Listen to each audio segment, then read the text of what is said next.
ça que je vois comme ça que j'interprète les choses.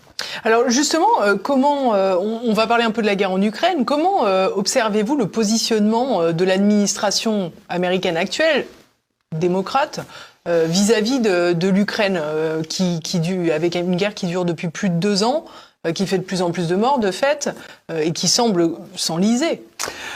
Ce que je pense, c'est que les États-Unis, enfin le monde occidental, du moins les États-Unis, a compris que ça serait plus compliqué qu'ils ne le pensaient. Et que Poutine, rappelez-vous notre célèbre Bruno Le Maire qui avait dit qu'il allait mettre l'économie russe à genoux, c'est l'économie française qui est même plus à genoux, elle est à terre, alors que l'économie russe se porte comme un charme, enfin à peu près, en tout cas bien. Je pense que le camp occidental, les États-Unis en premier, avaient sous-estimé la capacité de la Russie à se défendre et à mobiliser des amitiés, puisque faut bien voir que la Russie, elle est quand même soutenue militairement par des envois d'armes venus notamment de Corée du Nord, de Chine, d'Iran, etc. Bon, donc ce qui se passe actuellement, c'est que l'Ukraine est au bout du rouleau. Et que les Occidentaux ont envoyé en fait du matériel militaire aux Ukrainiens pour finalement essayer d'affaiblir l'immunité russe, si je peux dire, c'est-à-dire d'affaiblir encore, quitte à se battre, comme on l'a souvent dit, jusqu'au dernier Ukrainien. Il y a eu des statistiques qui ont été publiées là il y a quelques jours par Zone Militaire, qui est un site internet très précis sur les données militaires, où l'on apprend, j'ai fait un tweet là-dessus sur mon compte Twitter, où l'on apprend que selon les chars, vous avez le Abrams, vous avez le Léopard, etc. Ah oui. Vous avez entre 50 et 70% des chars qui ont été donnés par l'OTAN à l'Ukraine qui ont déjà été détruits. Mais ce qui m'a frappé, c'est non seulement cette statistique, mais c'est également le faible nombre en définitive, parce que au bout du compte, il y a peut-être eu 250 chars qui ont été en tout et pour tout, donc il y en aurait déjà 150 qui seraient déjà détruits. Mais il faut savoir que le front entre l'Ukraine et la Russie, moi plutôt entre l'OTAN et la Russie d'ailleurs, si vous le comparez à une carte française, c'est comme si vous aviez un front qui allait de Strasbourg à Bayonne. C'est quand même très long. Ça fait plus de, 1200 km ou 1400 km. Et donc là-dessus, en fait, ils ont pas assez, les Ukrainiens. Et ils ne sont pas formés. Et puis, il y a eu énormément de soldats morts. Donc, ce qui est intéressant, c'est qu'on voit se développer un mouvement d'opinion où les Anglais sont en pointe, mais également les pays baltes et les Polonais, et qui disent il faut maintenant... L'Ukraine est en train d'être battue, la Russie va gagner, puisque la Russie va prendre la ville stratégique de Pokrovsk, qui est une des villes du Donbass, dans la province dans l'oblast de Donetsk. Les Russes vont la prendre dans les jours qui viennent, donc ça sera quelque chose vraiment de très important. L'offensive en Russie, du côté de la région de Koursk, elle a marqué le pas et elle est en train, en ce moment, les Russes sont en train de mettre le paquet, donc ils sont en train de faire refluer. Et c'est tout petit, hein. C'est absolument microscopique. L'équivalent de la surface est 1000 à 1500 km² qui ont été pris par les soldats ukrainiens et les mercenaires de l'OTAN. J'ai vu que le général Dominique Trinquant, qui est un de ces généraux de plateau télé qu'on a vu souvent sur BFM TV, expliquait que c'était un coup génial parce que les Ukrainiens allaient pouvoir troquer le gain qu'ils avaient eu dans la région de Koursk contre la Crimée. Alors, il a fumé la moquette, le général Trinquant, parce que en réalité, la surface occupée par les Ukrainiens est beaucoup plus petite que la surface de la Crimée, et il est bien évident que les Russes ne céderont jamais la Crimée avec le port de Sébastopol, et que ce qui est en train de se passer, c'est qu'ils sont en train tout simplement de refouler les Ukrainiens. Ce qui prouve que nous avons des médias en France qui donnent la parole à des généraux d'opérette. C'est d'ailleurs le général Trinquant, vous savez qu'il y a des rumeurs, sa femme était dans une espèce de détournement de fonds lui aussi. Enfin tout ça sont très très mauvais. On voit des généraux de plateau en France qui disent le contraire de ce qui se passe. La réalité, c'est que les Russes sont en train de gagner, et comme on l'a compris dans le monde occidental, vous avez les Polonais, certains Baltes, les Anglais, et même des voix en France qui disent maintenant il faut envoyer des missiles de longue portée.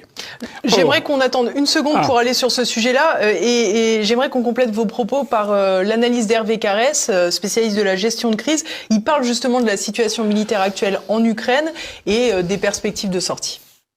L'armée ukrainienne a subi énormément de pertes, environ sur les 400 à 500 000 morts en fait. Pour un pays qui est dépeuplé, puisqu'il y a environ 10 millions d'Ukrainiens qui ont quitté le pays depuis le début du conflit, dont une grosse partie d'ailleurs en Russie.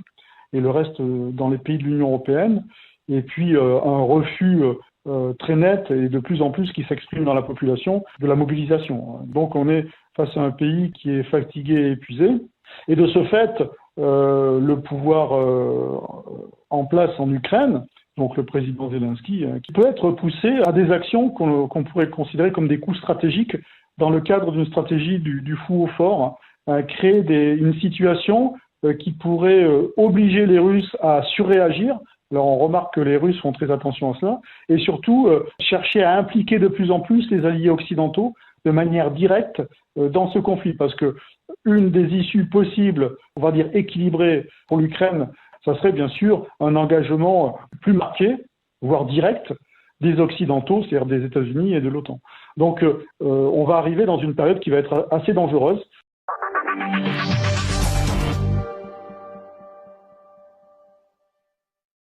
Alors précisément, selon Hervé Carès, Zelensky a tout intérêt à avancer vers un engagement plus clair encore de l'OTAN et des pays occidentaux.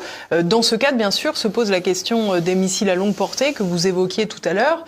Comment voyez-vous cette question qui semble de plus en plus pressante, puisque l'Ukraine semble sombrer de plus en plus ? Je suis de l'avis de cet expert, qui lui est un véritable expert. C'est quelqu'un de sérieux. Effectivement, la situation est très grave. D'ailleurs, Donald Trump lui-même avait dit il y a quelques semaines qu'on n'avait jamais été aussi proche d'une troisième guerre mondiale. C'est la raison pour laquelle, avant de répondre à votre question, j'insiste sur le fait que l'enjeu de l'élection Trump-Harris, c'est que même si Trump fait semblant de s'attaquer à Poutine et réciproquement, je suis convaincu, comme il l'a d'ailleurs déjà dit, que si Trump est élu en novembre, prend ses fonctions le 20 janvier, dans les 48 heures, l'affaire sera pliée. Bon. Alors que Madame Harris, elle est en fait la marionnette du deep state américain, de l'État profond, lequel est manipulé par le complexe militaro-industriel, qui a intérêt à continuer, parce que il y a 500 000 morts ukrainiens, mais il y a aussi des centaines de milliards de dollars qui ont circulé. Une partie a été détournée, mais il y en a aussi qui ont fait tourner le big business américain. C'est quand même de ça qu'il s'agit. Alors, effectivement, ce qui est très inquiétant, c'est qu'on a l'impression qu'on a des élites, je ne dirais pas des élites, disons des dirigeants occidentaux qui ont été manipulés, qui ont été sélectionnés par les médias, comme on voit actuellement, par exemple, comment les médias sont en train, qui n'aiment pas beaucoup Barnier, on y reviendra peut-être tout à l'heure, mais sont en train de pousser monsieur Édouard Philippe, qui a encore changé de look, vous l'avez vu. Donc il y a une volonté des médias et de leurs détenteurs d'essayer absolument de maintenir une guerre en Ukraine, qui est en fait pour essayer d'affaiblir la Russie, puis de vendre des armes.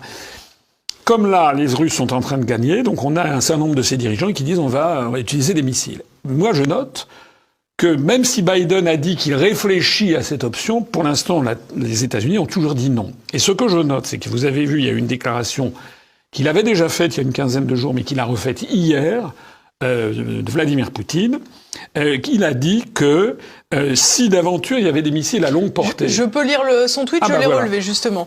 Seuls les militaires des pays de l'OTAN peuvent effectuer le ciblage sur ces systèmes de missiles. Les militaires ukrainiens ne peuvent pas le faire. Par conséquent, il ne s'agit pas d'autoriser le régime ukrainien à frapper la Russie avec ses armes ou non. Il s'agit de décider si les pays de l'OTAN sont directement impliqués dans le conflit militaire ou non. Si une telle décision est prise, cela ne signifiera rien de moins que la participation directe des pays de l'OTAN, les États-Unis et les pays européens à la guerre en Ukraine. La Fédération de Russie sera contrainte de prendre des décisions en fonction des menaces ainsi créées. C'est très grave.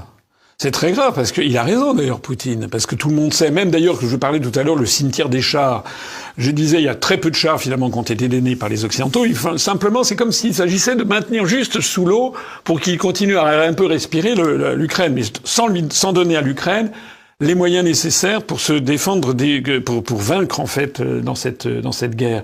Et donc effectivement, Poutine a dit déjà s'il y a autant de chars qui ont été détruits, c'est parce que on les donne à des gens qui ne sont pas des professionnels, parce que ça prend sur des années pour piloter un char. C'est pareil pour les missiles. Donc Poutine a raison. S'il y a des missiles à longue portée, c'est que ça sera plus des soldats ukrainiens, ça sera des mercenaires ou des soldats de l'OTAN.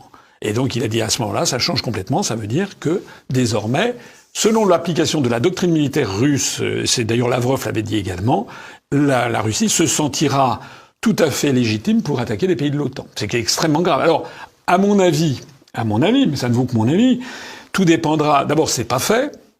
Deuxièmement, ça va dépendre aussi du nombre. Eh ben, c'est pas la même chose, si vous voulez, s'il y a un missile ou deux missiles conventionnels qui font 600, 700 kilomètres, qui tombent dans une banlieue de Moscou et où il y a 30 morts. C'est pas exactement la même chose que si vous avez 50 missiles qui ravagent Saint-Pétersbourg et Moscou. C'est pas pareil. Bien sûr. Et donc, tel que j'imagine Poutine, il ferait une réponse graduée. C'est-à-dire, j'espère, je suis pas dans son cerveau, c'est-à-dire que s'il y avait un missile qui faisait quelques dizaines de morts dans une banlieue de Moscou, voilà, one shot, comme on dit en anglais, c'est un seul coup, un seul tir ou deux tirs, j'imagine qu'à ce moment-là, il se vengerait. Par exemple, sur d'autres théâtres d'opération, par exemple sur le théâtre africain ou au Moyen-Orient, ou je ne sais pas quoi, où il s'attaquerait à des intérêts occidentaux, je ne sais pas, des cibles économiques, des choses comme ça, à mon avis. Maintenant, si c'était une frappe beaucoup plus lourde, avec vraiment des dommages très sérieux qui étaient infligés sur des cibles militaires ou sur des cibles civiles, dans des lieux symboliques comme le centre-ville de Moscou, etc., je pense qu'on risque les Français au premier chef, peut-être pas au premier chef, mais les Anglais au premier chef et les Polonais, mais aussi les Américains, on risquerait d'avoir des missiles. Je rappelle raison que les Anglais, les Britanniques ont vraiment, donnent l'impression de vouloir être en première ligne contre la Russie. Donc en fait, alors moi si vous voulez, moi je suis comme vous, je suis comme tout le monde, j'observe ça avec effarement, parce qu'on est quand même, vous savez, ça fait penser au film Le Docteur Folamour, c'est-à-dire on a l'impression qu'on a des gens à qui on donne le pouvoir de prendre des décisions de conséquences qui sont absolument apocalyptiques. Absolument apocalyptique. Je me réjouis de voir que Biden, se faisant sans doute le porte-parole de l'État profond, pour l'instant, les États-Unis ont toujours dit qu'ils ne voulaient pas envoyer des missiles longue portée à l'Ukraine parce qu'ils ont peur que ce soit parce que les Russes ne se contenteront pas d'envoyer ça sur l'Europe. Les Américains, si c'était les villes d'Europe, les Européens qui étaient détruits, ça ne gêne pas plus que ça. Et après avoir fait tuer tous les Ukrainiens, s'ils font tuer les Polonais, etc., voire les Français, ça ne les dérange pas. Mais si en revanche, il commence à y avoir des missiles sur des villes américaines, ça change un petit peu les données du problème. Mais moi, ce qui me frappe beaucoup dans tout ça, c'est l'inconséquence, la superficialité, le côté quand même complètement délirant de la situation actuelle. Et si vous me le permettez, je trouve qu'en France, ça fait quand même maintenant depuis 70 jours qu'on est à la recherche d'un gouvernement. Tout le monde se pose la question de savoir est-ce qu'un tel va entrer au gouvernement Barnier, et puis Madame Casse-Tête, ou le sketch qu'on a eu pendant tout l'été. Mais pendant ce temps-là, les députés français ne demandent pas qu'il y ait un débat à l'Assemblée nationale. On risque d'entrer dans une troisième guerre mondiale. Mais enfin, que font le Rassemblement national? Que font le Nouveau Front populaire? Ils font quoi? Normalement, ils auraient dû demander et exiger une session du Parlement extraordinaire et demander que soit mis au top des priorités. Ça passe même avant la discussion budgétaire, à mon avis. C'est qu'est-ce que la France va faire vis-à-vis de ce risque de troisième guerre mondiale, quand même. Alors, on ne sait pas. Ça fait partie d'ailleurs de ce. On va voir ce que va faire Barnier dans cette histoire. Et quelle est la position que va prendre le nouveau gouvernement, sachant que c'est un domaine un peu partagé entre le président de la République et le gouvernement. Mais enfin, je sais pas, on a l'impression que le peuple français, vous savez, ça me rappelle un petit peu, hélas, les pires moments de notre histoire, lorsque on a l'impression d'un peuple qui avance comme un somnambule, sans réfléchir, et avec des gens qui ne se rendent pas compte des conséquences. Le pire, ça a été l'affaire de la dépêche d'Ems, vous savez, de Bismarck, qui était une provocation du chancelier Bismarck contre Napoléon III.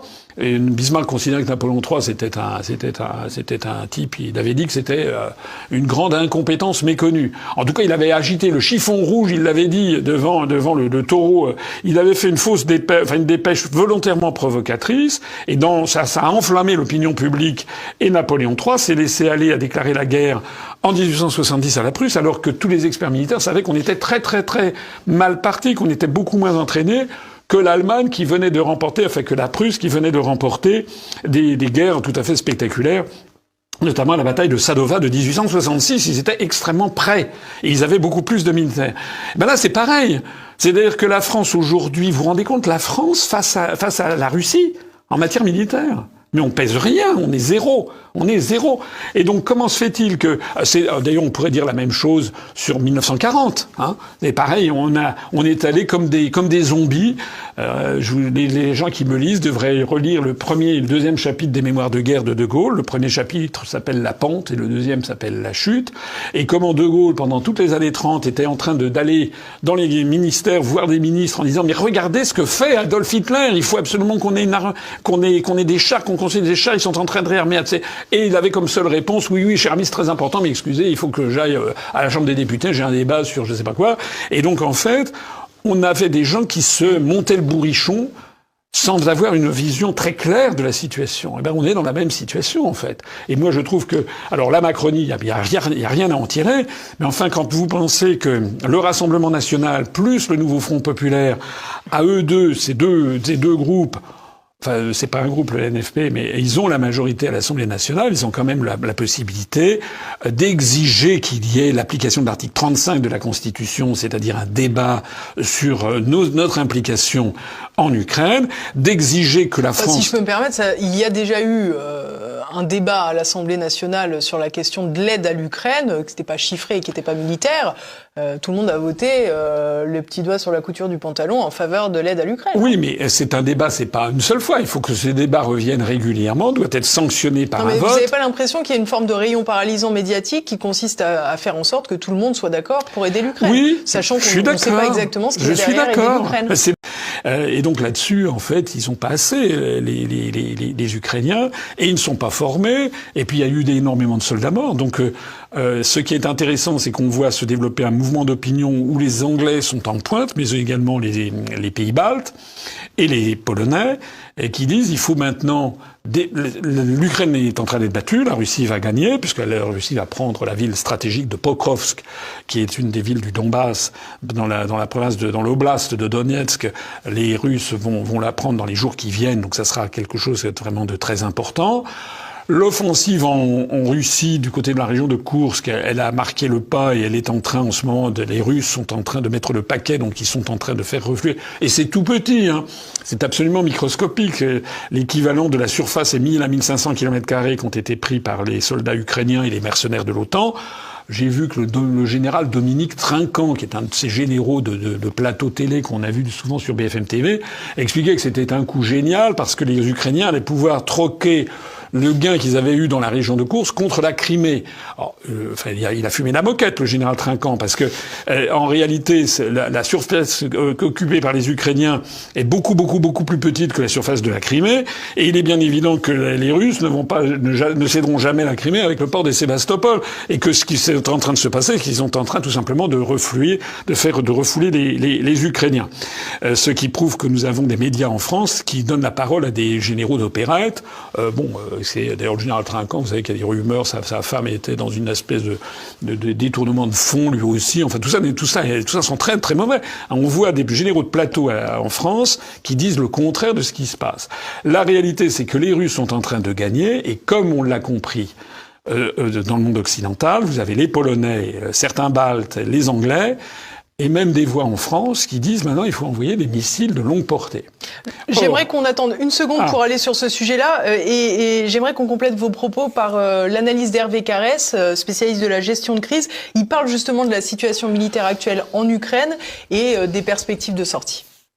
L'armée ukrainienne a subi énormément de pertes, environ sur les 400 à 500 000 morts en fait. Pour un pays qui est dépeuplé, puisqu'il y a environ 10 millions d'Ukrainiens qui ont quitté le pays depuis le début du conflit, dont une grosse partie d'ailleurs en Russie, et le reste dans les pays de l'Union européenne, et puis un refus très net et de plus en plus qui s'exprime dans la population de la mobilisation. Donc on est face à un pays qui est fatigué et épuisé, et de ce fait, le pouvoir en place en Ukraine, donc le président Zelensky, qui peut être poussé à des actions qu'on pourrait considérer comme des coups stratégiques dans le cadre d'une stratégie du fou au fort, créer une situation qui pourrait obliger les Russes à surréagir. Alors on remarque que les Russes font très attention à cela, et surtout chercher à impliquer de plus en plus les alliés occidentaux de manière directe dans ce conflit, parce que une des issues possibles, on va dire équilibrées pour l'Ukraine, ça serait bien sûr un engagement plus marqué, voire direct, des Occidentaux, c'est-à-dire des États-Unis et de l'OTAN. Donc on va arriver dans une période qui va être assez dangereuse.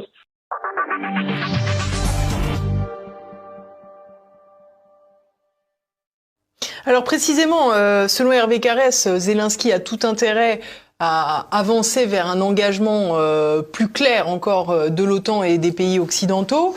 Dans ce cadre, bien sûr, se pose la question des missiles à longue portée que vous évoquiez tout à l'heure. Comment voyez-vous cette question qui se semble de plus en plus pressante puisque l'Ukraine semble sombrer de plus en plus ? Je suis de l'avis de cet expert, qui lui est un véritable expert. C'est quelqu'un de sérieux. Effectivement, la situation est très grave. D'ailleurs, Donald Trump lui-même avait dit il y a quelques semaines qu'on n'avait jamais été aussi proche d'une troisième guerre mondiale. C'est la raison pour laquelle, avant de répondre à votre question, j'insiste sur le fait que l'enjeu de l'élection Trump-Harris, c'est que même si Trump fait semblant de s'attaquer à Poutine et réciproquement, je suis convaincu, comme il l'a d'ailleurs déjà dit, que si Trump est élu en novembre, prend ses fonctions le 20 janvier, dans les 48 heures, l'affaire sera pliée. Bon.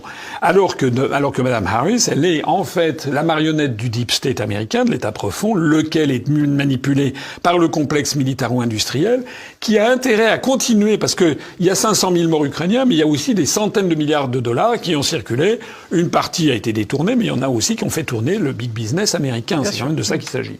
Alors, effectivement, ce qui est très inquiétant, c'est qu'on a l'impression qu'on a des élites, je ne dirais pas des élites, disons des dirigeants occidentaux qui ont été manipulés, qui ont été sélectionnés par les médias, comme on voit actuellement, par exemple, comment les médias sont en train, qui n'aiment pas beaucoup Barnier, on y reviendra peut-être tout à l'heure, mais sont en train de pousser Monsieur Édouard Philippe, qui a encore changé de look, vous l'avez vu. Donc il y a une volonté des médias et de leurs détenteurs d'essayer absolument de maintenir une guerre en Ukraine, qui est en fait pour essayer d'affaiblir la Russie, puis de vendre des armes. Comme là, les Russes sont en train de gagner, donc on a un certain nombre de ces dirigeants qui disent on va utiliser des missiles. Moi, je note que même si Biden a dit qu'il réfléchit à cette option, pour l'instant, les États-Unis ont toujours dit non. Et ce que je note, c'est que vous avez vu, il y a eu une déclaration qu'il avait déjà faite il y a une quinzaine de jours, mais qu'il a refaite hier, de Vladimir Poutine, qu'il a dit que si d'aventure il y avait des missiles à longue portée. Je peux lire son tweet, je l'ai relevé justement. Seuls les militaires des pays de l'OTAN peuvent effectuer le ciblage sur ces systèmes de missiles. Les militaires ukrainiens ne peuvent pas le faire. Par conséquent, il ne s'agit pas d'autoriser le régime ukrainien à frapper la Russie avec ses armes ou non. Il s'agit de décider si les pays de l'OTAN sont directement impliqués dans le conflit militaire ou non. Si une telle décision est prise, cela ne signifiera rien de moins que la participation directe des pays de l'OTAN, les États-Unis et les pays européens à la guerre en Ukraine. La Fédération de Russie sera contrainte de prendre des décisions en fonction des menaces ainsi créées. C'est très grave. C'est très grave, parce qu'il a raison d'ailleurs, Poutine, parce que tout le monde sait, même d'ailleurs que je parlais tout à l'heure, le cimetière des chars, je disais il y a très peu de chars finalement qui ont été donnés par les Occidentaux, simplement c'est comme s'il s'agissait de maintenir juste sous l'eau pour qu'il continue à un peu respirer l'Ukraine, mais sans donner à l'Ukraine les moyens nécessaires pour se défendre, pour vaincre en fait dans cette guerre. Et donc effectivement, Poutine a dit déjà s'il y a autant de chars qui ont été détruits, c'est parce que on les donne à des gens qui ne sont pas des professionnels, parce que ça prend sur des années pour piloter un char. C'est pareil pour les missiles. Donc Poutine a raison. S'il y a des missiles à longue portée, c'est que ça sera plus des soldats ukrainiens, ça sera des mercenaires ou des soldats de l'OTAN. Et donc il a dit à ce moment-là, ça change complètement, ça veut dire que désormais, selon l'application de la doctrine militaire russe, c'est d'ailleurs Lavrov l'avait dit également, la Russie se sentira tout à fait légitime pour attaquer les pays de l'OTAN. C'est extrêmement grave. Alors, à mon avis, mais ça ne vaut que mon avis, tout dépendra. D'abord, c'est pas fait. Deuxièmement, ça va dépendre aussi du nombre. Et ben, c'est pas la même chose, si vous voulez, s'il y a un missile ou deux missiles conventionnels qui font 600, 700 kilomètres, qui tombent dans une banlieue de Moscou et où il y a 30 morts, c'est pas exactement la même chose que si vous avez 50 missiles qui ravagent Saint-Pétersbourg et Moscou. C'est pas pareil. Bien sûr. Et donc, tel que j'imagine Poutine, il ferait une réponse graduée. C'est-à-dire, j'espère, je suis pas dans son cerveau, c'est-à-dire que s'il y avait un missile qui faisait quelques dizaines de morts dans une banlieue de Moscou, voilà, one shot, comme on dit en anglais, c'est un seul coup, un seul tir ou deux tirs.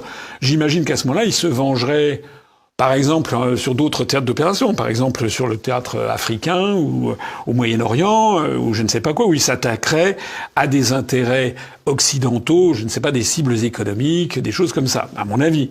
Maintenant, si c'était une frappe beaucoup plus lourde, avec vraiment des dommages très sérieux qui étaient infligés sur des cibles militaires ou sur des cibles civiles dans des lieux symboliques comme le centre-ville de Moscou, etc.,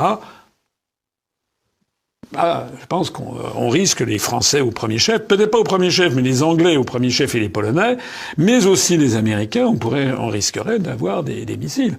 Je rappelle raison que les Anglais, les Britanniques ont vraiment, donnent l'impression de vouloir être en première ligne contre la Russie. Donc en fait, alors moi si vous voulez, moi je suis comme vous, je suis comme tout le monde, j'observe ça avec effarement, parce qu'on est quand même, vous savez, ça fait penser au film Le Docteur Folamour, c'est-à-dire on a l'impression qu'on a des gens à qui on donne le pouvoir de prendre des décisions de conséquences qui sont absolument apocalyptiques. Absolument apocalyptique. Je me réjouis de voir que Biden, se faisant sans doute le porte-parole de l'État profond, pour l'instant, les États-Unis ont toujours dit qu'ils ne voulaient pas envoyer des missiles longue portée à l'Ukraine parce qu'ils ont peur que ce soit parce que les Russes ne se contenteront pas d'envoyer ça sur l'Europe. Les Américains, si c'était les villes d'Europe, les Européens qui étaient détruits, ça ne gêne pas plus que ça. Et après avoir fait tuer tous les Ukrainiens, s'ils font tuer les Polonais, etc., voire les Français, ça ne les dérange pas.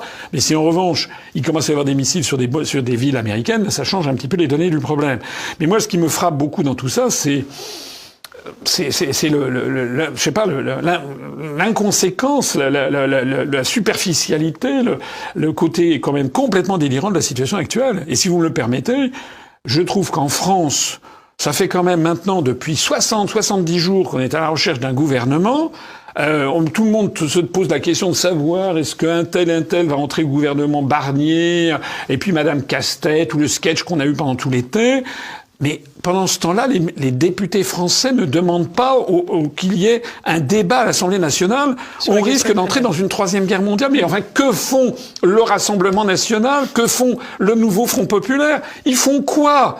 Normalement, ils auraient dû demander et exiger une session du Parlement extraordinaire et demander que soit mis au top des priorités. Ça passe même avant la discussion budgétaire, à mon avis. C'est qu'est-ce que la France va faire vis-à-vis de ce risque de troisième guerre mondiale, quand même.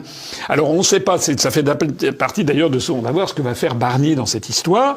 Et quelle est la position que va prendre le nouveau gouvernement, sachant que c'est un domaine un peu partagé entre le président de la République et le gouvernement. Mais enfin, je sais pas, on a l'impression que le peuple français, vous savez, ça me rappelle un petit peu, hélas, les pires moments de notre histoire, lorsque on a l'impression d'un peuple qui avance comme un somnambule, sans réfléchir, et avec des gens qui ne se rendent pas compte des conséquences. Le pire, ça a été l'affaire de la dépêche d'Ems, vous savez, de Bismarck, qui était une provocation du chancelier Bismarck contre Napoléon III. Et Bismarck considérait que Napoléon III, c'était un type, il avait dit que c'était une grande incompétence méconnue. En tout cas, il avait agité le chiffon rouge, il l'avait dit devant le taureau. Il avait fait une dépêche volontairement provocatrice, et ça a enflammé l'opinion publique. Et Napoléon III s'est laissé aller à déclarer la guerre en 1870 à la Prusse, alors que tous les experts militaires savaient qu'on était très très très mal partis, qu'on était beaucoup moins entraînés que l'Allemagne qui venait de remporter, que la Prusse qui venait de remporter des guerres tout à fait spectaculaires, notamment la bataille de Sadova de 1866. Ils étaient extrêmement prêts. Et ils avaient beaucoup plus de militaires. Ben là, c'est pareil. C'est-à-dire que la France aujourd'hui, vous vous rendez compte, la France face à la Russie, en matière militaire. Mais on pèse rien, on est zéro. On est zéro. Et donc, comment se fait-il que... D'ailleurs, on pourrait dire la même chose sur 1940. Hein. Et pareil, on est allé comme des zombies. Les gens qui me lisent devraient relire le premier et le deuxième chapitre des Mémoires de guerre de De Gaulle. Le premier chapitre s'appelle La pente et le deuxième s'appelle La chute. Et comment De Gaulle, pendant toutes les années 30, était en train d'aller dans les ministères voir des ministres en disant « Mais regardez ce que fait Adolf Hitler. Il faut absolument qu'on ait des chars, qu'on construise des chars. Ils sont en train de réarmer. » Et il avait comme seule réponse, oui, cher ami, c'est très important, mais excusez, il faut que j'aille à la Chambre des députés, j'ai un débat sur je sais pas quoi. Et donc, en fait, on avait des gens qui se montaient le bourrichon sans avoir une vision très claire de la situation. Eh ben, on est dans la même situation, en fait. Et moi, je trouve que, alors, la Macronie, il y a rien à en tirer. Mais enfin, quand vous pensez que le Rassemblement national plus le Nouveau Front populaire, à eux deux, ces deux groupes, enfin, c'est pas un groupe, le NFP, mais ils ont la majorité à l'Assemblée nationale. Ils ont quand même la possibilité d'exiger qu'il y ait l'application de l'article 35 de la Constitution, c'est-à-dire un débat sur notre implication en Ukraine, d'exiger que la France... Si je peux me permettre, il y a déjà eu un débat à l'Assemblée nationale sur la question de l'aide à l'Ukraine, que c'était pas chiffré et qui n'était pas militaire. Tout le monde a voté le petit doigt sur la couture du pantalon en faveur de l'aide à l'Ukraine. Oui, mais c'est un débat, c'est pas une seule fois. Il faut que ce débat revienne régulièrement, doit être sanctionné par un vote. Vous n'avez pas l'impression qu'il y a une forme de rayon paralysant médiatique qui consiste à faire en sorte que tout le monde soit d'accord pour aider l'Ukraine? Oui, sachant qu'on ne sait pas exactement ce qu'il y a derrière aider l'Ukraine. C'est le même vous avez raison de parler d'une espèce de rayon de laser ou de rayon paralysant. C'est le même qui fait que Trump part en guerre contre Poutine, c'est le même qui fait que Poutine dit qu'il soutient Kamala Harris. On est sous une espèce de terreur médiatique dans le monde occidental. Et le simple fait de dire la réalité... Moi, écoutez, je suis pas le seul, mais dès que j'ai pu dire... J'ai fait récemment des tweets en expliquant que les Russes allaient bientôt prendre Pokrov. J'ai expliqué pourquoi c'était symbolique, pourquoi c'est une ville qui a changé plusieurs fois de nom. Son nom actuel en ukrainien, ça veut dire... ça fait référence à l'apparition de la Sainte Vierge protégeant l'Ukraine de la Russie. Mais c'est aussi un mot de russe qui signifie l'apparition de la Sainte Vierge protégeant la Russie des musulmans. Donc il y a à la fois c'est une ville très stratégique du point de vue logistique, puisque c'était dès les années 1880 ou 1890 que ça avait été décidé par l'Empire russe, ça faisait partie de l'Empire russe, que cette ville serait une halte des chemins de fer en construction. C'était du temps de Stolypine. Et puis cette ville a changé plusieurs fois de nom jusqu'à avoir ce nom un peu à connotation religieuse et téléologique. Alors ça veut dire que c'est un enjeu symbolique qui se passe en ce moment à Pokrovsk. Le simple fait que j'ai dit ça, j'ai eu aussitôt des trolls qui arrivent en disant « Ah ben, combien est-ce que vous êtes payé? Est-ce que vous avez reçu vos valises de Moscou? Quel temps il fait à Moscou ?» me traitant de collabo, avec tous les noms d'oiseaux et des insultes. C'est-à-dire que on a chauffé à blanc une partie de l'opinion publique française, et le problème, c'est que nous avons des responsables politiques qui sont des lâches. Parce qu'il faut dénoncer, il faut toujours dire la vérité, hein, ça c'est, je pense, quelque chose d'important. Vous connaissez ces paroles de l'Évangile, la vérité rend libre, seule la vérité rend libre. Il faudrait que nous ayons des dirigeants qui soient beaucoup plus courageux vis-à-vis des médias et qui disent ce qui se passe, parce que sinon, on est dans une espèce d'entente nationale, d'union nationale qui nous a amené à 1870 au désastre. À 1914, pareil, on est entré dans un truc, bon, la France en est sortie à la fin, mais avec 1 600 000 morts, avec cette Première Guerre mondiale. 1940, j'en parle pas. Donc, toutes ces espèces d'union nationale, vous n'avez pas une force politique qui prend haut et fort en disant « Attention, nous allons dans une folie générale ». J'espère que le nouveau gouvernement, peut-être, sera un petit peu plus prudent que Macron, ne serait-ce que parce que j'espère que l'oligarchie a moins prise sur Barnier que sur Macron. Je ferai une parenthèse. C'est vrai qu'on a coutume de voir les gens qui prônent des négociations de paix systématiquement accusés d'avoir de l'argent de Moscou, mais en revanche, ceux qui défendent toujours plus d'armes et donc toujours plus d'argent pour le complexe militaro-industriel pour l'Ukraine, on leur reproche jamais de prendre d'argent du camp atlantiste. Voilà, alors que la probabilité est justement l'inverse, je pense. En tout cas, la question mériterait sans doute d'être posée. Je vous propose de faire une petite parenthèse, François Asselineau, quand même, concernant l'Union européenne, que vous chérissez tant. On a vu l'Allemagne qui, depuis 2 ans et demi, était assez suiviste, on va dire, sur la question ukrainienne, plaider désormais pour des négociations de paix, justement. C'est une voie quasi isolée, sinon qu'il faut signaler, bien entendu, les initiatives en ce sens de la part de Viktor Orban, le Premier ministre hongrois, lequel a fait des visites aussi bien en Ukraine qu'en Russie, mais aussi en Chine, pour faire avancer, nous disait-il, des pourparlers de paix. Et il s'est fait insulter par tous les médias occidentaux, à commencer par la France. Et par la Commission européenne, bien entendu. On l'a traité de collabo. Aujourd'hui, le fait que l'Allemagne semble vouloir calmer les esprits et avancer un peu vers la paix, qu'est-ce que c'est selon vous? Est-ce que c'est une prise en considération de la chute de son économie et de son industrie à cause des problèmes énergétiques causés précisément non pas par la guerre en Ukraine, comme on le lit souvent, mais par les sanctions qui ont été prises en parallèle de la guerre en Ukraine? Ou est-ce que c'est tout simplement que c'est le retour du pragmatisme allemand qui se rend compte que il y a quand même beaucoup de morts dans tout cela. Oui, alors je dirais il y a plusieurs choses à mon avis. D'abord, Olaf Scholz, le gouvernement allemand, c'est quand même aussi une bande de branquignoles très étonnante dans l'histoire de l'Allemagne. La ministre des Affaires étrangères allemande est une nullité extraordinaire, à peu près comparable à notre séjournée, sauf qu'elle sait parler l'allemand, alors que lui ne sait pas parler le français. Mais à part ça, on a quand même un gouvernement de très très mauvaise qualité en Allemagne, ce qui est très rare, parce qu'en général, ils ont quand même des gens sérieux. Mais même avec un gouvernement de mauvaise qualité, ils sont quand même un peu plus sérieux que le gouvernement français. Et je pense qu'il y a plusieurs éléments. Il y a en effet la destruction de l'économie allemande, qui s'est dramatique, ce qui est en train de se passer. Le ThyssenKrupp, par exemple, c'était le symbole de la sidérurgie allemande, c'était le symbole de la puissance allemande depuis la fin du 19e siècle. Vous savez que ça vaut 0 en bourse aujourd'hui, ça vaut plus rien. Vous avez un effondrement de l'économie allemande, des entreprises automobiles allemandes.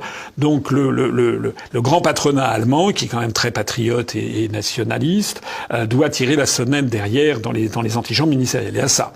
Il y a en effet les sanctions, donc qui sont responsables. Il y a aussi la destruction de Nord Stream 2, même si actuellement on fait encore semblant de croire que ce seraient des Polonais ou des Ukrainiens. Tout le monde sait, dans toutes les chancelleries, en Allemagne en particulier, que ce sont les Américains qui ont donné les instructions pour détruire Nord Stream 2.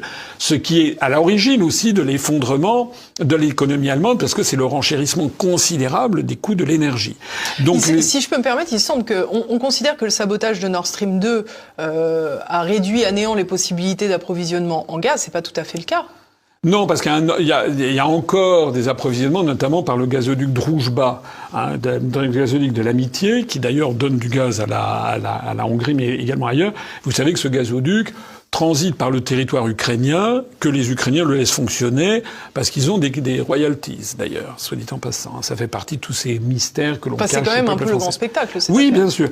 Mais il y a aussi encore autre chose, je pense, c'est que le gouvernement allemand est très inquiet de ce qui se passe électoralement, en particulier dans les Länder de l'Est, dans ce qui était autrefois la République démocratique allemande. Il y a eu 2 élections régionales il y a une semaine à peu près, dans le land de Thuringe. Thuringe, c'est là qu'il y a la ville de Jena ou de Erfurt. Jena, c'est la bataille de Jena. Et en Saxe, donc Saxe, c'est Dresde qui a été ravagé en février 1945 par les bombardements alliés, qui a été reconstruit depuis. Dans ces Länder de l'Est, l'ancienne RDA, sans objectif. Voilà, exactement. Dans ces Länder de l'Est, ils ont été, je rappelle à ceux des jeunes auditeurs qui le savent peut-être moins, c'est que depuis 1945, il y avait toute la partie de l'Est, une partie de l'Allemagne de l'Est, sachant que l'Est, proprement dit, avait été rattaché à la Pologne et que la Pologne avait été transférée vers l'Ouest. Donc la Silésie avait été donnée à la Pologne. Mais les Länder, ce qu'on a appelé les Länder de l'Est, c'était des Länder qui avaient été mis sous la tutelle de l'Union soviétique et que, en 1949, lorsque les Occidentaux ont créé la République fédérale d'Allemagne, c'est-à-dire les Länder qui avaient été mis sous la domination, sous la tutelle des États-Unis, du Royaume-Uni et de la France. On avait un petit morceau, grâce à De Gaulle. Ça avait été transformé en 1949 en République fédérale d'Allemagne et en rétorsion, les Länder de l'Est étaient devenus la République démocratique allemande, qui était donc un régime communiste qui avait été imposé par Moscou et qui, à partir de 1961, avait été complètement coupé de l'Occident avec la construction du mur de Berlin. Et donc, de 1961 à 1991, pendant 30 ans, ces Länder ils avaient des informations, bien sûr, qui venaient de l'Ouest, mais ils faisaient partie du Comecon, ils faisaient partie du pacte de Varsovie. Et donc, il en est resté dans les pays de l'Est, dans ces Länder de l'Est, une certaine forme, quand même, de nostalgie pour ce qui fut le pacte, enfin, l'Union soviétique. Bien sûr, ils n'ont pas envie de revenir communistes, mais il leur en est resté quand même un certain nationalisme, un refus de toutes les modes venues d'Occident. Vous avez donc, c'est devenu le terreau, en fait, des mouvements néo-nazis qui considèrent, enfin, ce sont des Prussiens aussi, c'est des tempéraments, enfin, il y a des Saxons, etc., mais Je connais un peu l'Allemagne, j'ai passé plusieurs mois à Regensburg, c'est ce qu'on a en France, on appelait Ratisbonne au temps du 19e siècle, qui est en Bavière. Je peux vous dire que les Bavarois, qui ont un dialecte, enfin une prononciation un peu différente, se moquent beaucoup des Prussiens. Ils ne s'aiment pas. Vous savez comment a été constituée l'Allemagne avec Bismarck, c'est quand même les Prussiens qui ont intégré un peu de force le royaume de Bavière à l'Allemagne. Dans ces Länder, vous avez vu ces élections qui ont eu lieu il y a une semaine, où vous avez vu Alternative für Deutschland, c'est-à-dire le parti considéré comme d'extrême droite, qui a fait 32% des suffrages en Thuringe. C'est la première fois qu'on voit ça depuis 1945, quand même. Et en Saxe, ils ont fait moins, mais ils ont quand même fait, je crois, 15%. Et soit dit en passant, le parti de Sarah Wagenknecht a également fait un score très important. J'allais le dire, le BSW, ça veut dire Bündnis Sarah Wagenknecht, ça veut dire l'Alliance Sarah Wagenknecht, qui est une Allemande qui porte le nom de Wagenknecht, qui est un mot d'allemand, ça veut dire le postillon, enfin le cocher, Knecht, le garçon qui est Wagen, c'est. Mais en fait, sa mère est iranienne, Madame Sarah Wagenknecht. Et alors, elle vient de la gauche, elle vient de Die Linke, l'équivalent de LFI. Die Linke, ça veut dire la gauche en allemand. Mais avec une ligne.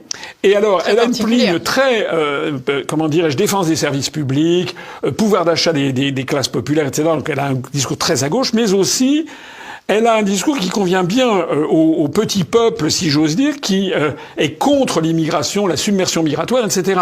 Et elle en parle d'une certaine façon avec une certaine, comment dirais-je, un certain crédit, puisqu'elle est elle-même la fille d'une Iranienne.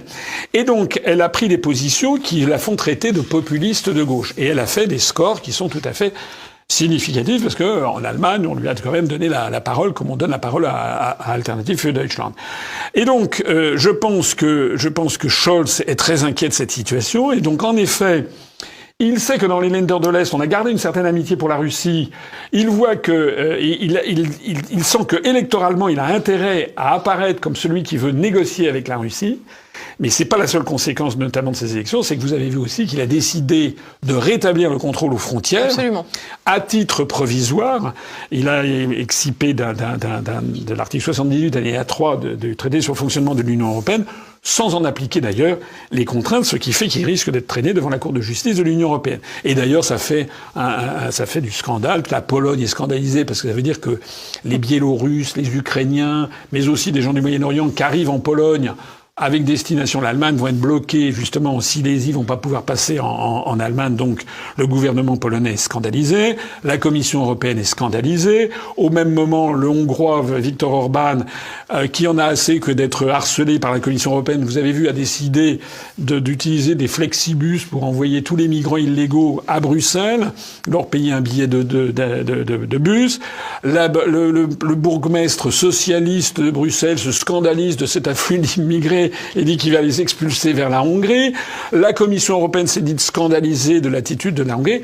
On voit que sur ces questions de déferlement migratoire, tout ça est en train d'entraîner un chaos général en Europe et on va voir en France. Mais est-ce que ça va pas entraîner tout simplement un rétablissement de pans entiers de souveraineté de chaque pays, comme l'Allemagne qui décide de refermer les frontières? Alors j'entends, elle va être traînée devant la Cour de justice de l'Union européenne. Oui, très bien, ok, mais si elle veut rétablir ses frontières, elle les rétablit. Est-ce que c'est pas aussi la démonstration qu'il n'y a peut-être pas besoin d'aller jusqu'au Frexit pour lequel vous plaidez, pour reprendre un peu possession de ses frontières? Mais en fait, l'Allemagne l'a déjà fait, mais il l'avait déjà fait. Il y a quand même alors entrons un peu dans le droit. Il y a un article, les articles 67, 77 et 78 du traité sur le fonctionnement de l'Union européenne, qui impose l'absence de contrôle aux frontières intérieures.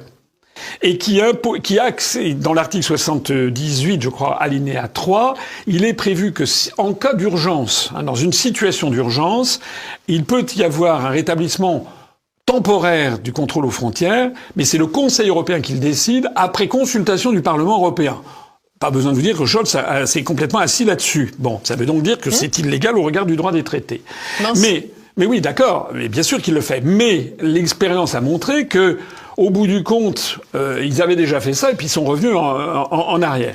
Si vous voulez me faire dire, je le dis volontiers, que l'affaire est en train de mal tourner dans l'ensemble des pays de l'Union européenne, pas seulement sur les questions migratoires d'ailleurs, Je suis d'accord. C'est pas ce que je veux vous faire dire. Ce que je veux vous faire dire, François Asselineau, c'est qu'on a le sentiment parfois, et c'est peut-être une erreur d'ailleurs, que quand on vous entend, le Frexit, sinon rien, in fine, on se rend compte que quand des pays ont une volonté politique, ils arrivent à faire ce qu'ils ont envie de faire, même au mépris du droit européen. Mais justement pas, puisque comme je vous l'ai dit... Il le fait là, à l'heure Oui, actuelle. mais ça va durer 3 mois. Oui, mais peut-être qu'il n'aura pas envie de le faire plus longtemps. Non, c'est pas ça. C'est qu'il sait que de toute façon, il est obligé d'obéir. C'est comme Orban. Orban, si vous voulez, il fait des rodomontades. Mais vous savez pourquoi il a fait ça, d'ailleurs? C'est parce que Bruxelles refuse de lui verser 200 millions d'euros. Mais enfin, Orban, il nous a déjà montré sur l'affaire, par exemple, de l'adhésion à l'OTAN de la Finlande et de la Suède. En fait, il s'est fait payer. Je sais plus, l'Union européenne lui devait des fonds dits européens pour plusieurs milliards.